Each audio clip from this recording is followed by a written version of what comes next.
نبی صلی اللہ علیہ وسلم نے ہمیں جو دین اور جو اسلام ہم تک پہنچایا ہے اس کی ایک خاص شکل و صورت ہے، ایک تہذیب ہے،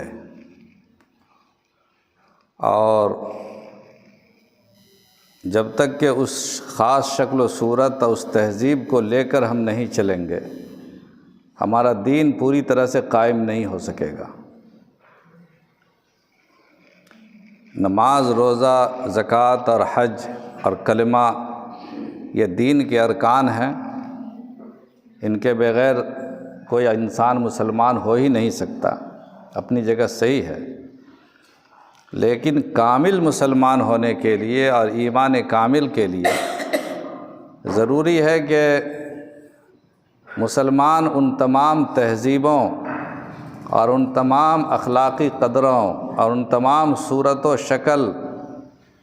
کی کا بھی اہتمام کریں، پابندی کریں جو نبی کریم صلی اللہ علیہ وسلم نے امت کو، انسانیت کو دیا ہے۔ حضور اکرم علیہ الصلاۃ والسلام نے ہمیں ایمان کی نعمت سے سرفراز فرمایا اللہ کے حکم سے،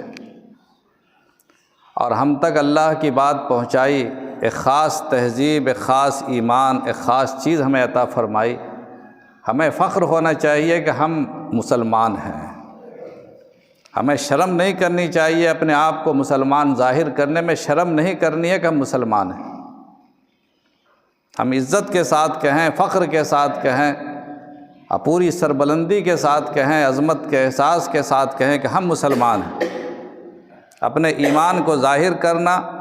اللہ کے نبی صلی اللہ علیہ وسلم سے اپنی نسبت کو ظاہر کرنا، دین سے اپنا تعلق ظاہر کرنا، یہ ایک مسلمان کی ذمہ داری ہے، اور جب تک یہ نہیں ہوگا آپ کا ایمان کامل ہو نہیں سکتا۔ آخر دنیا میں جتنے بھی اپنے ہندوستان ہو چاہے جہاں بھی مسلمان ہیں، اور انہوں نے مسلمان ہونے کے باوجود اپنی شکل صورت ایسی بنا رکھی ہے کہ دیکھنے سے پتہ ہی نہیں چلے گا یہ مسلمان ہے کہ کافر ہے۔ ٹرینوں میں سفر کر لیں، بسوں میں سفر کر لیں، دنیا کی کسی مارکیٹ میں جائیں، ہزاروں کی تعداد میں مسلمان ہوتے ہیں، مگر دیکھنے سے پتہ نہیں چلتا کون مسلمان ہے اور کون غیر مسلم ہے، پتہ ہی نہیں چلتا۔ انہوں نے ان کے دل میں ایمان ہے، ان کی زندگی میں ایمان ہے، مگر اس ایمان کو ظاہر کرنا پسند نہیں ہے۔ اس کا مطلب اگر وہ اس ایمان کو ظاہر کرنا پسند کرتے تو ان کے چہرے پر بھی داڑھی ہوتی، ان کی تہذیب بھی اسلامی ہوتی، ان کے سر پہ کم از کم ٹوپی ہوتی، ان کا اسلامی لباس ہوتا،